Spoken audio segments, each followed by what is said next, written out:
Hello, Planeswalkers! Welcome to our 5th episode, and you guessed it, today we are talking about control. Oh boy, this is gonna be a fun one. Hey, Jack? So control. It's honestly I don't mind the strategy too much. I played it, I know you played it. Oh, I played a lot. Can be a lot of fun. But so we're just gonna dive on in, get into the nitty-gritty of what sets that control deck apart from the other two we've talked about before. So, what would you consider control, Jack? So in control, right, you've got control really just boils down to I want to say when things happen. You want to be that guy in charge. You want to be the one that's like, oh, should I allow this guy to play his spells? Should I allow that target to resolve against that creature or player? And you're basically just kind of policing the board. I've always seen it as just like you're the copper, you're the guy that just wants to say, oh, maybe you can do this, maybe you can't do this. And I think the biggest theme that kind of incorporates all that is the stacks theme. Yeah, stacks is Sure. definitely the meanest out of all the control themes. I mean, control is such a niche theme in my mind because you Yeah. can go everything from stacks, which is hardcore control. I'm not going to let you do anything, to something as simple as like a discard mechanic deck where you just focus on making your opponents discard all their cards. Right, You such got as Turgrid, which we ex- all know Turgrid, and we all hate to see Turgrid. yes, Turgrid is definitely mean. I mean, you can go control through milling your opponent. You can go Yep. through forced sacrifices. Land There's destruction. yeah, that's mean. Um, Yeah, I think just general resource denial yeah. is what it boils into. So your core cards for control, what would you say are those Well, core cards? I think Because you're. a lot of people think blue is the clear favorite for control, but I It's definitely one of the it's you. most most control decks do have blue in there, but there's a lot Yeah, I of was gonna say white you. cards, a lot of white White cards, a has lot a of black lot. cards. I think it could really. I don't know if I've ever seen a 5-color control deck, but it could be done. You could do. I think maybe Kenrith, the Return King, Yeah, you is probably could do it with him. is a commander. I probably, if I wanted to go the crazy 5-color control route, because he has all that utility abilities on him. He can bring stuff back. He can pump creatures. He can do all kinds of crazy stuff with his slew of activated abilities. I would say you could probably just slap him into something and be like, oh, maybe I'll help this guy with do this, or maybe I'll play the politics game and see what on the board I can control and affect. I mean, I think Uh, one of the odd ways of running a control style deck would you could do a control deck in a mono red or even like a Rakdos, and you could do more of a group slug style control deck yeah, with where something like Mogus, Goddess Slaughter, yep, you do you've played something against like my that. Mogus deck before. Yeah, yep. And I've built Mogus myself, and I've played him as well, and it's just oof. People don't like having their creatures constantly sacrificed, No, no, and they or just don't having like to deal the damage. It's because that damage adds up, right? It's beginning of each opponent's upkeep, Mogus will either do 2 damage to them or they sack a creature, and that adds up over time. If you've got him on the board for 4 to 5 turns, over that cycle, that he's gonna add up with that. oh, without a doubt. So to start, I know you're the resident combo player, I and do love me some combo, which is why I always kind of hate to see the typically this. So I know when we're talking about these themes and kind of styles of decks, it kind of comes into that whole like rock paper scissors theme of it, right? Oh yes. So this is the antithesis of the combo player, right? The guy that wants to keep playing a bunch of spells, keep doing stuff over and over. The stacks deck kind of keeps them in check. So like this is kind of why these decks had to exist, because without them, say like my storm decks back when I played Legacy, they would just run rampant, right? Like if there was nobody to kind of control the board or keep things in check or make things cost more, then there'd be nobody to stand in the way of these crazy combo decks ruling the formats. Yeah, they definitely do get a little crazy at sometimes with the combo decks. And that's Yeah, kind of where control comes into play. And probably one of the biggest control cards is just a simple counter spell. yeah. Basic And gold, 2 blue, counter target spell. I mean, you could go counter spells, swords to plowshares. Yep. I Yeah, mean, targeted the removal. simple, those are all considered control. And Yeah, then you can get into the nitty gritty, and you have the cards like Turgid, and um, you have cards like oh shit, it's Nath of the Guilt Leaf, yep, where your whole purpose of those decks are to make your opponents discard cards for your benefit. yeah. It's that big resource denial of just, yeah, you, how about we just don't have cards at all and we just sit here and stare at each other, Yeah, that sounds fun to me. But right? you can go so many different aspects of control, and it all depends on what you want to do. And Right. Like, obviously, how do your you want play to rule group. the board? The play group, I think, would definitely be the biggest key to this because, like, I know I've told you about this before. I used to play like Grand Arbiter, Augustine the Fourth deck way back in college, where he's like probably the creme de la creme, top tier for that stacks theme, where he is a 2 white and a blue human advisor. White spells you cast cost 1 less.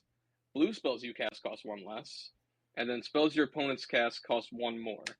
And that is the key theme of the stacks deck, is that it has all those effects that say pay 1 more for this, pay 2 more for that. Non-creature spells cost 1 more. Things like Rhystic Study, right? We all love Rhystic Study, right? Rhystic Study is a form of stacks. It's, oh, they cast a spell, well, they better pay an extra one, or you're going to get some card draw. Oh yes, I will say, Ristic Study is probably the one core card that I don't have in my Urtai deck. I have Surprisingly, like 3 copies of Rhystic Study. I'm obsessed with the card. I love it. I Almost think every for blue deck me, has it. yeah, I think for me, the reason why I didn't go Ristic Study in my deck is I was trying to balance it a little bit.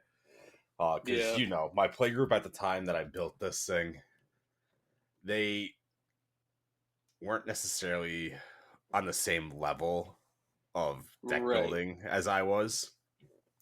Between talking with you and talking with other people, and they were more of a very hardcore casual and almost kitchen right, table style. Okay, we're just gonna throw a bunch of cards together. I think these will work. So I had to be very careful with how I built my decks for the sole reason right, of no one wanted to no one wants to play with someone that their deck is so much better than theirs. It's not fun, and it all comes down to the power level talks. right. Which that can even go into like, so when do you play the control deck, right? Like, yeah, kind of read the board, read the group, see like if you have one. Like, there's like, I mean, I'll say there's nothing wrong with playing control, right? Because control keeps combo lunatics like me in check, right? So I would say like the best time to probably play control is during that like initial conversation when you go to sit down with like either your regular play group or just a random group of strangers on a Friday night magic.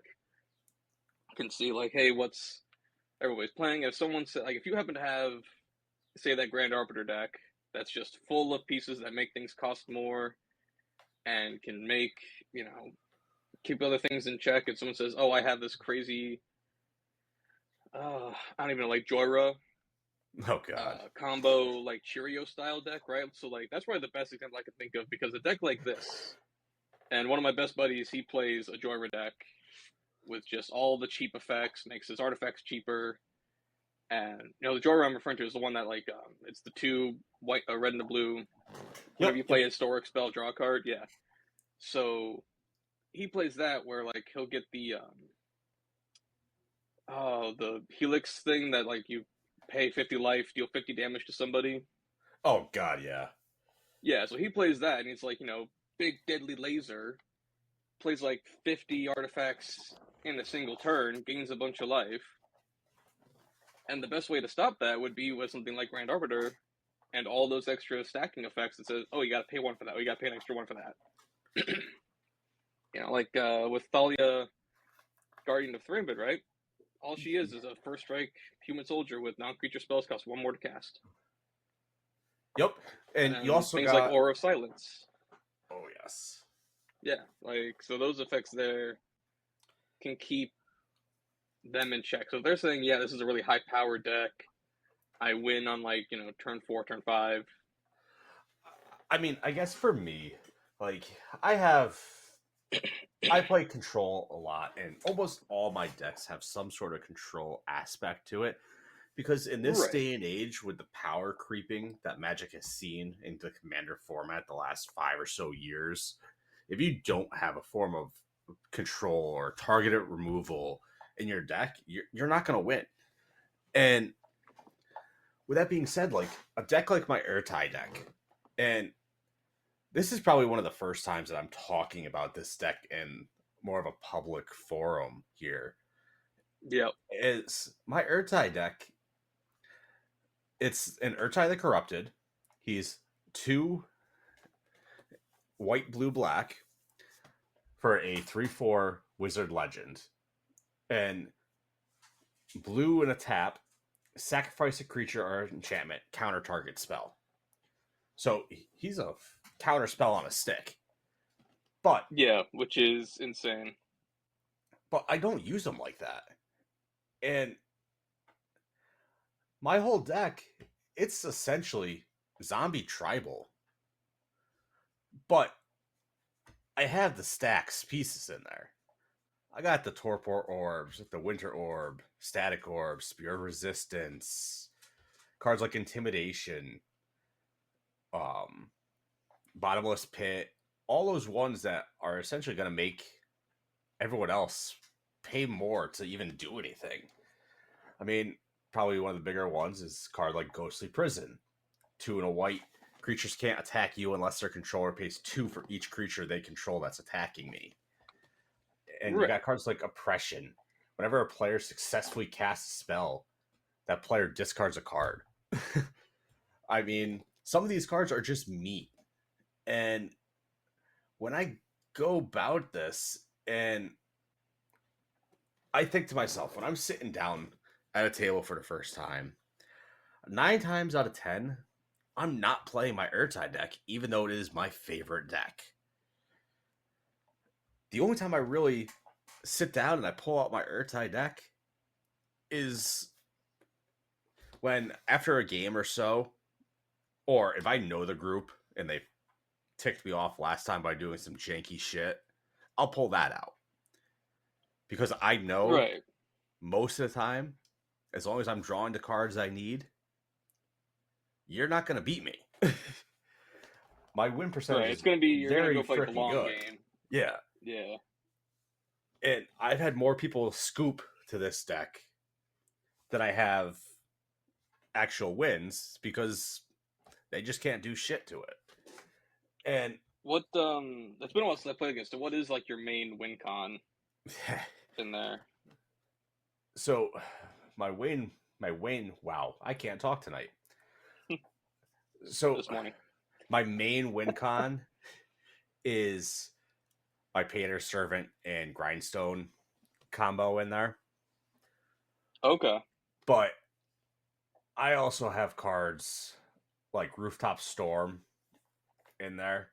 For those that don't know, it is probably one of the best zombie cards in the game. So Uh, good. 5 and a blue for an enchantment.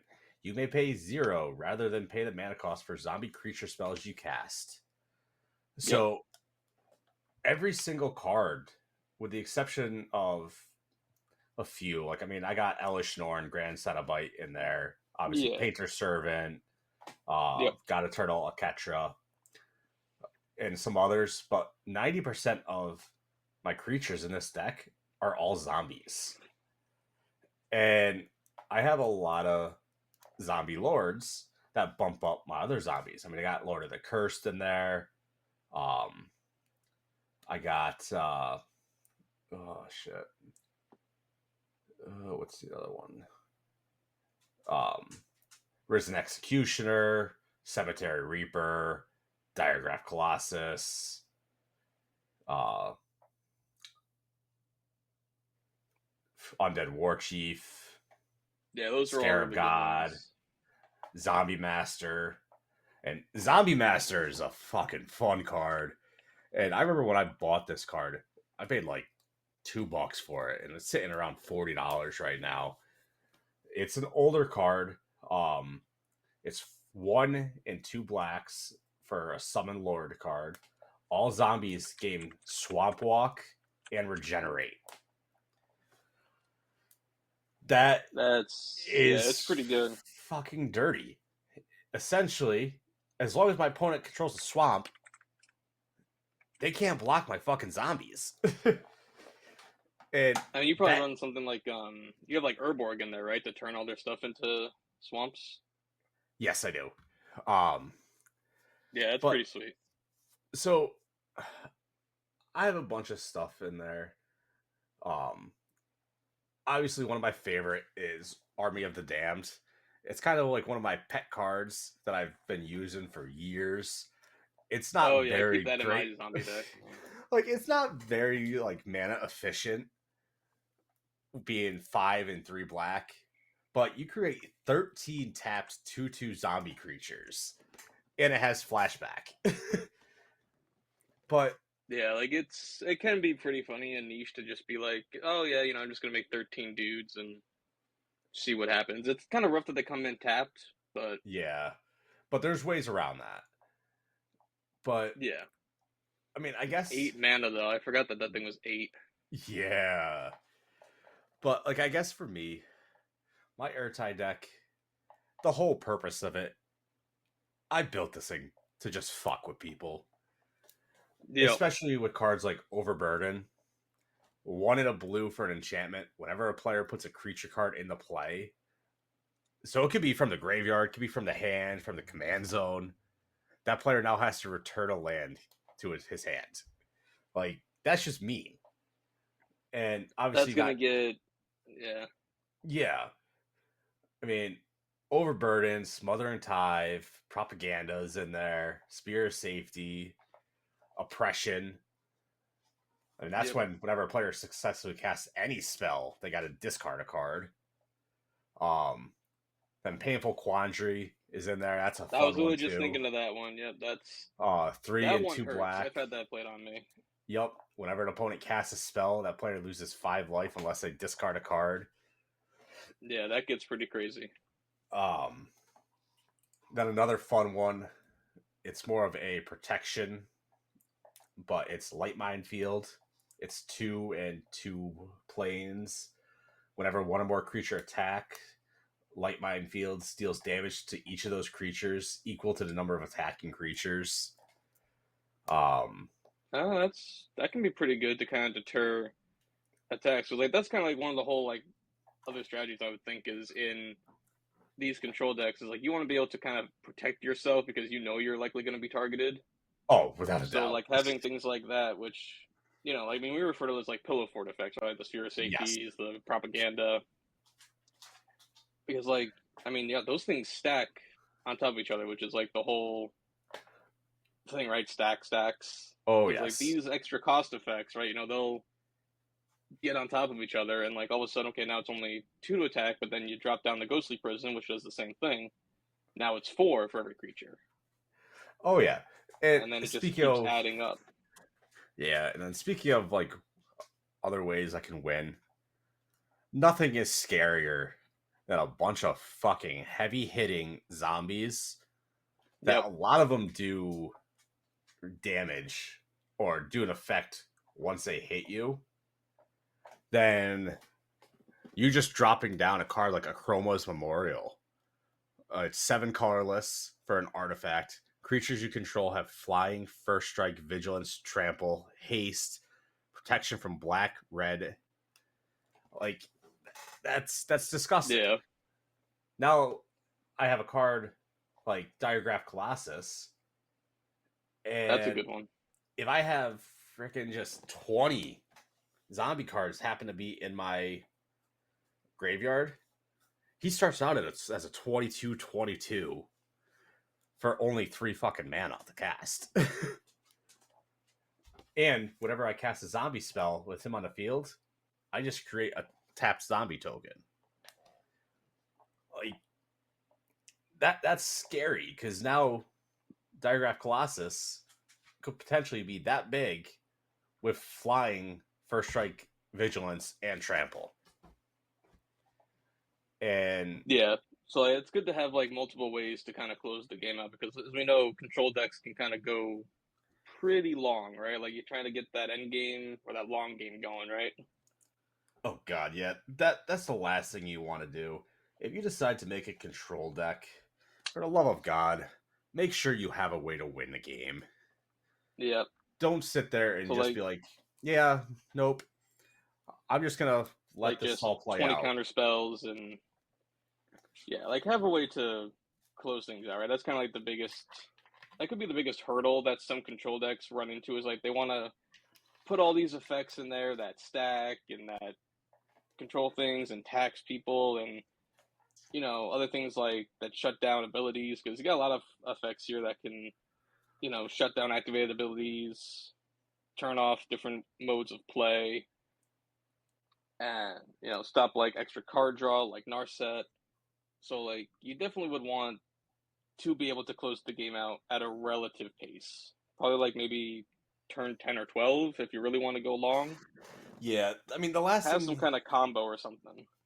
yeah, because no one wants to sit down and play a game where you're controlling the board, but you don't have a way to win.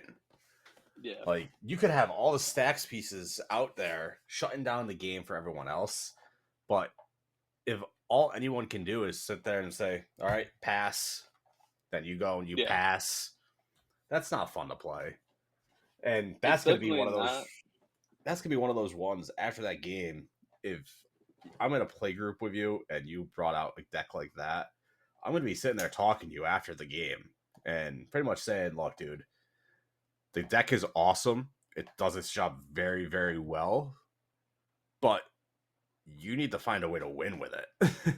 You can't Yeah. just win by wanting us all to scoop. That's not fun." Yeah, I mean, you can do that, like with that Guardian or that Grand Arbiter. Yeah. It can be a mode of win of just being like, I'm gonna stack everything so high, like, I'm gonna make all these taxes be so insane that people just can't play the game, and that's how I win is by making people just unable to play the game in its entirety. Which you can do that. You'll probably But only do it once, and then and the table will go away.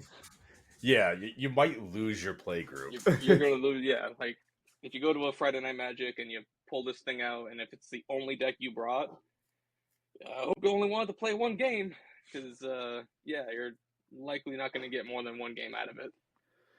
Yeah, I mean, control isn't for everybody, and that's very well known. So you spend however many hours just keeping everybody else from playing the game. We have cards like Painter Servant with Grindstone. Granted, it's a Yeah, lot more expensive now, and it's certainly not budget by any means.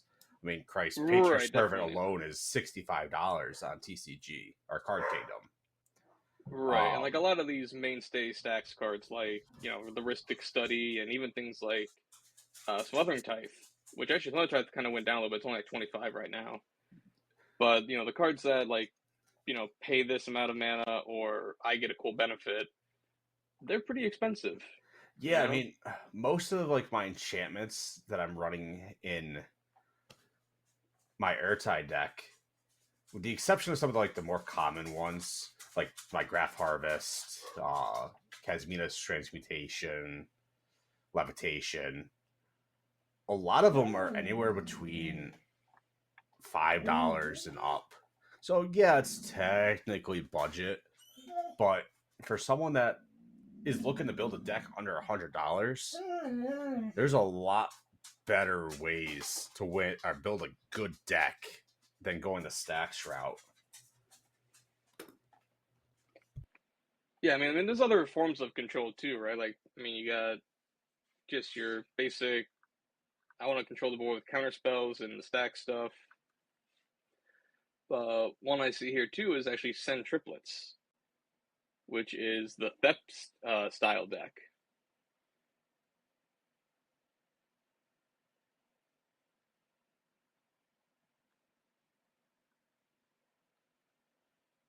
I lose you, bud?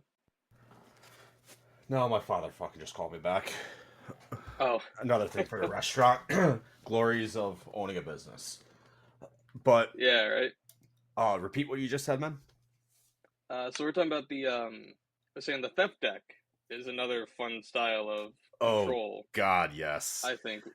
And who better for that than Send Triplets, I right? mean, send Two white, triplets are great. yeah. So like it's two white, blue, black. So Esper, legendary artifact creature, human wizard. So beginning of your upkeep, choose target opponent, and this turn that player can't cast spells or activate abilities, and plays with their hand revealed. You may play lands and cast spells from that player's hand this turn. So that's like the Yeah. penultimate. I'm gonna play your deck for you. It's like watch me do what you do, but better. Which I've seen this in play. I played against a few decks like this, where their whole strategy is to basically use your own win con against you. Yeah. That's their method of winning. They don't have like a combo in their deck. They don't have a aggro strategy to just beat the game out with tokens or whatever. Their plan is to hope that you have a plan and then to use your plan against yourself, basically. Yeah, I mean, you got cards like Send Triplets, who Yeah. are the quintessential theft deck in Esper. I mean, then you got a newer commander, Don Andrades, the Renegade. I believe he was from Caverns of Ixalan. He's a 4/3 vampire pirate. Each creature you control but don't own gets +2/+2, has menace and death touch, and is a pirate in addition to its other types. Whenever you cast a non-creature spell you don't own, create 2 tap treasure tokens. Like that is kind of disgusting. And I'm seeing that Yep. I now mean, and I'm theft like, decks are that's just yeah. mean. And I'm thinking to myself, I'm like, shit, I could freaking. That feels right up the alley with like Admiral Beckett Brass. Fucking go pirate fucking theft tribal. Yep. Yep. The But pirates do like to yoink other people's things, and that's another one of those where it's like you got to find the right play group for it yeah. because there could definitely be a certain group you bump into at maybe like your local game store or wherever, and I know some people get really upset when you just start taking their shit. I know I personally really hate when my stuff gets stolen, but I see it as like it's a viable strategy. And if the guy, across from me told me earlier, it's like, oh yeah, this is, he pulls out Send Triplets or he pulls out that vampire pirate dude or, any of the commanders I recognize as like, oh, that's your strategy is to, you know, take our stuff, then I'm gonna, pull out something of equal power and I'm gonna be like, all right, let's see how it goes. See, the whole thing with theft decks, like you were saying, you gotta. There's a time and a place Exactly. because I'm not going to pull out one of my theft decks like my Yasova Dragonclaw deck at a local game store because I know for me personally, if I'm at a LGS with a random pod of guys that I've never played with before, I don't want them taking my cards. I mean, Christ, I even have some friends that I play with regularly that I'm like, yeah, especially, you know, the type. They're sitting there eating Yeah. Cheetos and shit like that while you're playing. And no, I don't want you fucking touching my cards with those fucking greasy ass hands. But there's Yeah, like, it's tough. for instance, if you and I were sitting there playing 1-on-1 and you were playing a theft deck, I'd have no issue with you touching my cards, playing my deck, doing Right. all that. But there's some other people that I know that I'm like, yeah, I'd rather you not, just because of how they shuffle or stuff like that. It all comes down to a respect thing. And there's some Right. people that care for their decks, and there's some people that still play like it's the 1990s, fucking playing sleeveless cards without a playmat and freaking shuffling them like a poker deck. Yeah, you're not touching my cards if you're shuffling like that.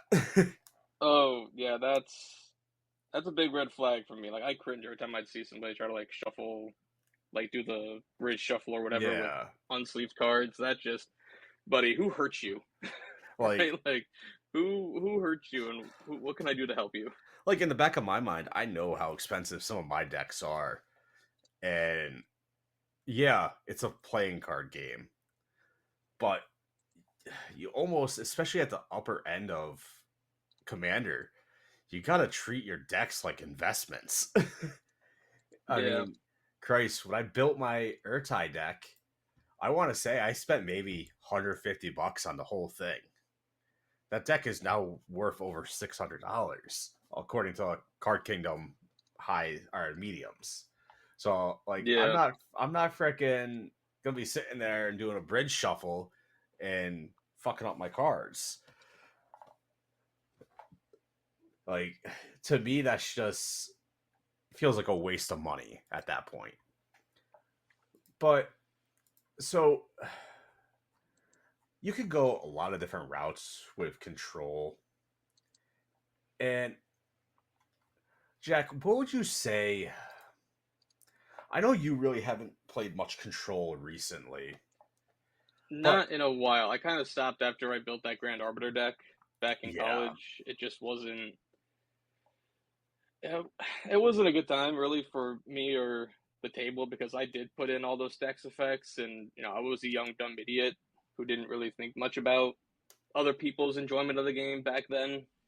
Because like we're talking, maybe 8 some years ago, where like the whole Rule Zero conversation didn't exist, and we just didn't really take into account what other people were doing back then. We kind of just played whatever we had on us, and you dealt with it. And yeah, I could have cared less what you know my opponents felt or what everything else was. I was like, I'm just playing. These are all legal cards. Like this was my mindset back. That's not anymore. It's yeah, like character development. I've grown and realized no, you can't just it, do whatever. You want everybody to have fun. But back then it it was like, no, you gotta understand that I'm playing these cards because they're legal, and you have to deal with it as my opponent. yeah, and that all comes back to one of our initial conversations today. You can't just play control and not expect someone to get a little salty because Yeah, there's it's gonna still, happen. I mean, Christ, I'm in a couple different Commander and Magic groups as a whole online, and there's still people out there that have such a stigma against even just mono blue decks that Oh yeah, there's people that will literally not play if you have a blue deck.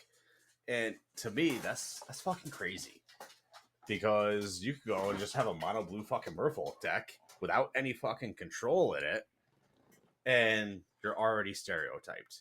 But we're not going to get too much into that because that could get turned very ugly. Um, yeah. That's kind of a whole. That's a separate conversation we can brew up around some other point. so Uh, like I'm looking here at control style decks, and one that stands out to me because I haven't seen it in years. I used to see it a lot when I first started playing, but believe it or not, you can play control in Selesnya. There Oh is yeah, a that's the hate great bears. not even. You could play this great little guy called Gaddock Teague. Yeah, that's hate bears. Yeah. That's what they call that strategy. There is the hate bears. I've played him. He's I'm talking about getting hated out of a game. I played him recently too, like maybe 2 3 years ago. Oh, did you? Yeah.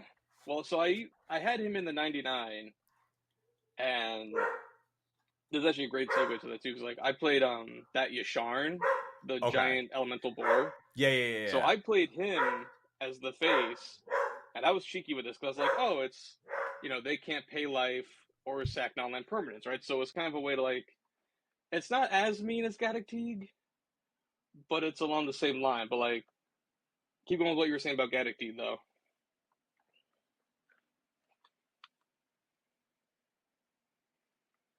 Because he is a lot of fun.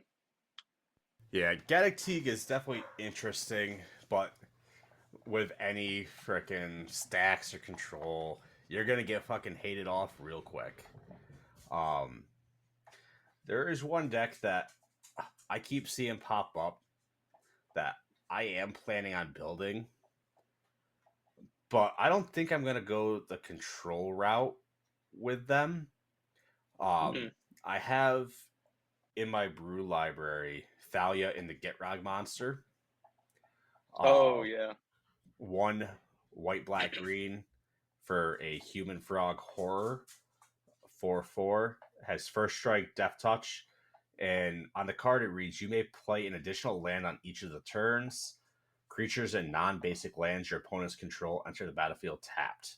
Whenever Thalia and the Gitrog monster attacks, sacrifice a creature or land, then draw a card. I could It's good easily, value. oh yeah, I could easily make it a huge fucking stack style deck where you guys, no one can do anything. But I don't think I'm going to build them that way. I think I'm going to focus more on tokens. Um, Okay. Interesting. I might go to token route for it because I don't like fucking sacrificing lands. I don't want to do that to myself. But It can be done pretty well. Like I used to play the Gitrog himself yeah, in a Land Matters deck. I think I played him in that Jund precon, yes, the Lord Windgrave's precon. I upgraded the hell out of that, and I played the Gitrog in it, and it was just a lot of land sacrificing, playing extra lands, playing them from the graveyard, and it can be done. But I think doing a token route with this could be interesting as well. yeah. I was kind of thinking like a. I mean, you know how I am. I don't. Yep. I'm at the point in my Magic life cycle here where I have a shit ton of decks that I want to build, but because I'm doing that color challenge, the color wall here for my office, and Yep. obviously for those that don't know, the color challenge, you build a deck, one deck of every single color and color combination. Well, I'm building it so they all can play against each other, and they're all on the same level, essentially. So that makes it a little bit tougher, especially going the monocolored versus the guilds and all that. But my hardest thing is I'm trying not to choose like the most popular freaking commanders for that color combo because I want my decks to be different. And the tough thing about what I'm trying to do is I'm trying to make it so every single deck has a different play style. So I don't want 5 or 6 different decks that the main purpose of it is to get out a bunch of token creatures, or don't want 5 decks that are freaking all about countering spells and etc. etc. So it's taken me a while Right. to figure out what I want to do with all of them. I think I've changed my mind like 5 or 6 times on different commanders for each color. But Yeah, I so, think finding that balance there in deck building can be very tricky. oh god, it's easily one of the hardest things that I have to do, and I know you have to do too, because especially for people like you and I who have years and years of cards, we Yeah. could probably go in and make a CEDH level deck easily. But you want to build a deck that's strong, but you don't want to build a deck that's going to get you freaking hated off the table. Right. I mean, we can have a whole episode just going over deck building strategies to like incorporate all of the things we just talked about in the previous episodes here. Oh, without a doubt. That'll probably be one of our Which, next episodes here.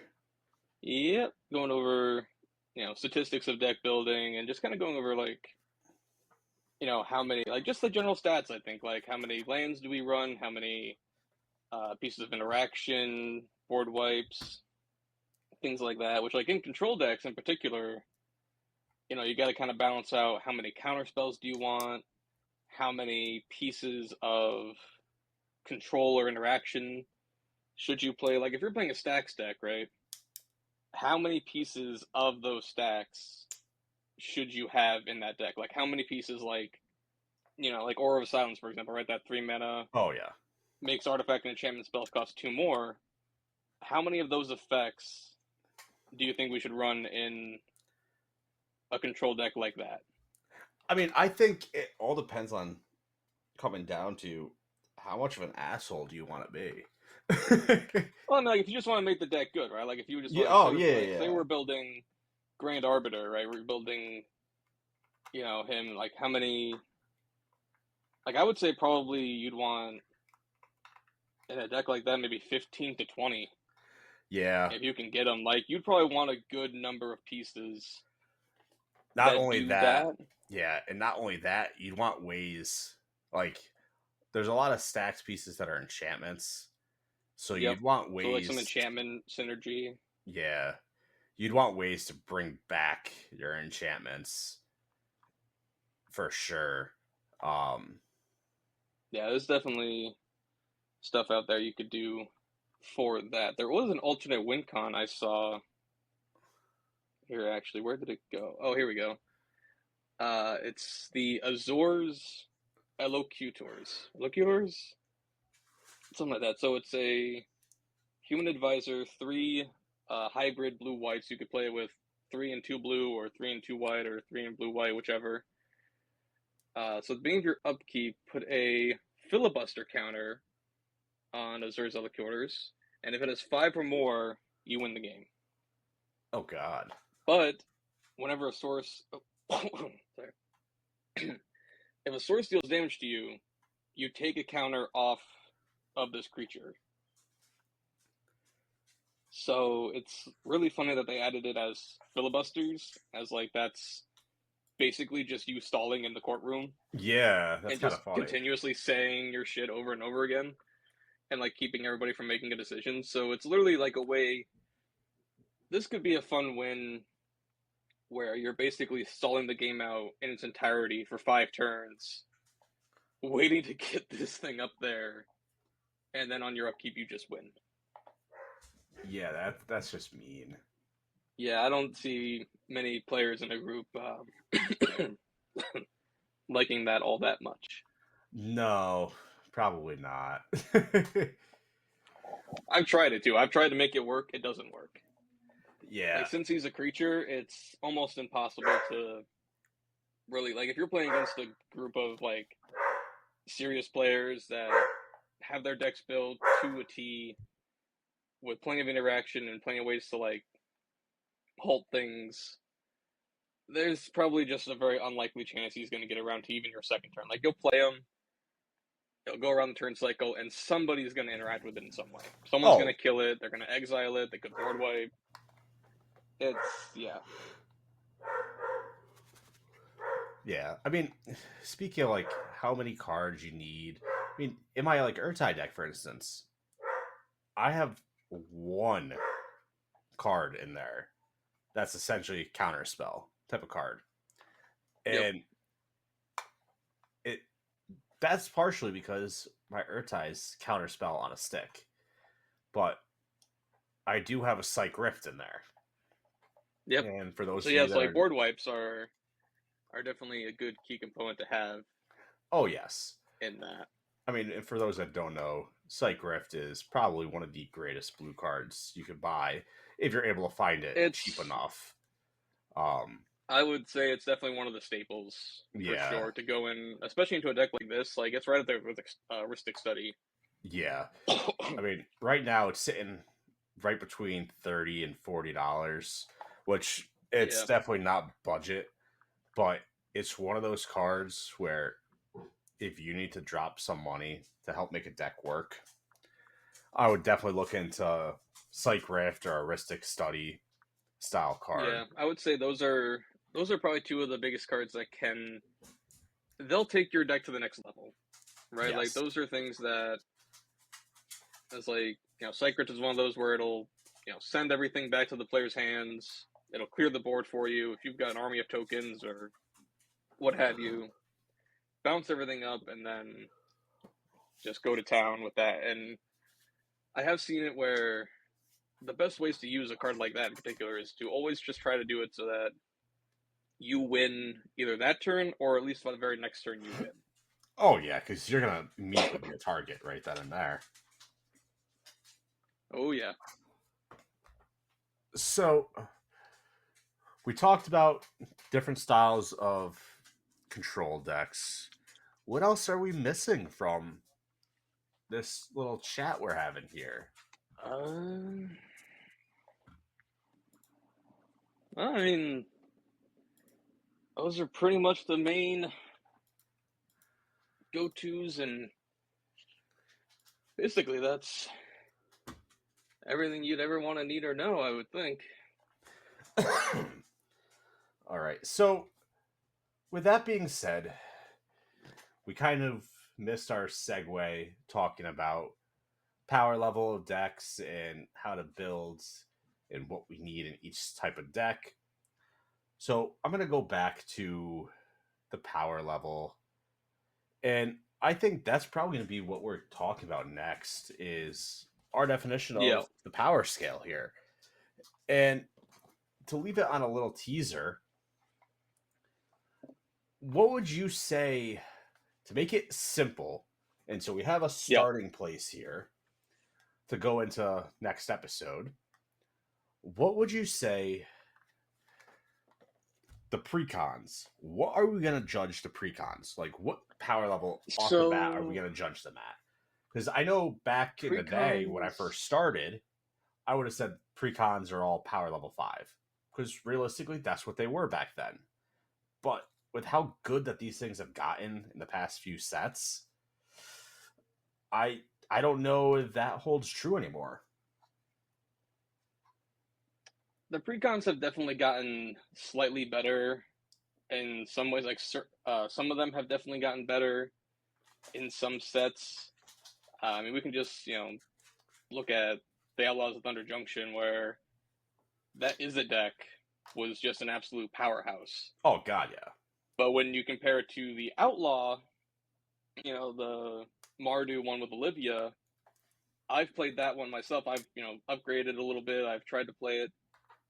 It's not quite there. Like, it needs a lot of work to really try to get up to that point. So it really just depends on, I think, the strategy and the feel of the deck and what it tries to do and how consistently it can do that thing. I know in my own personal play group, aside from what you and I play, we've actually started to go away from the whole power level number thing, as that's just such a it's very perspective based. Like it's very subjective Oh God, yeah. when we 'Cause get into like the number of the decks. Like you can get to a table, it's like, oh, I'm playing a 5, and someone else says, oh, I'm playing like a 3, but their 3 could be a 7 against your deck, right? yeah, or you're gonna get Like it's people very that skewed. yeah, and of course you're always gonna get people that think their decks are a lot better than what they actually are as well. Right, like some guy could like overestimate his deck, be like, "Oh, I'm playing this." Geez, I don't even know. Like, they could have an Oloro deck where they're like, "Oh yeah, it's an 8. It's so great." And then if I hear that, I'm like, "Okay, well, I'll pull out my Elf Ball Craterhoof deck that usually wins on like turn 4 or 5, and then I'll feel bad if I stomp their butt, and then they, get all upset, like, "Well, you said it was strong. Like, what Oh my happened?" God. I mean, that's happened to me more times than not when I've showed up Yeah, to an LGS. We've had that Rule Zero discussion, and the people overestimated the strength of their decks. Or they just think that their deck is that much more powerful, whether it's because the play group they normally play in is weaker. yep, So they show up and think, oh, this deck is fucking awesome. I haven't lost yet with it.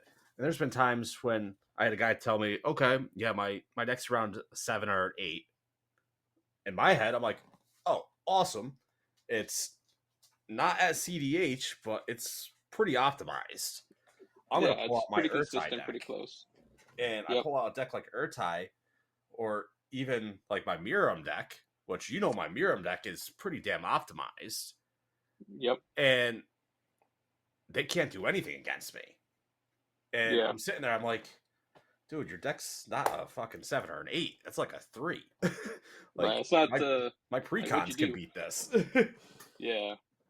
But so But just to say like that's yeah, we can segue into that into the next episode. Just kind of go over like mostly probably that Rule Zero conversation and see how that can affect deck building and like the stats and just how to incorporate these things with your play groups and see what goes from there.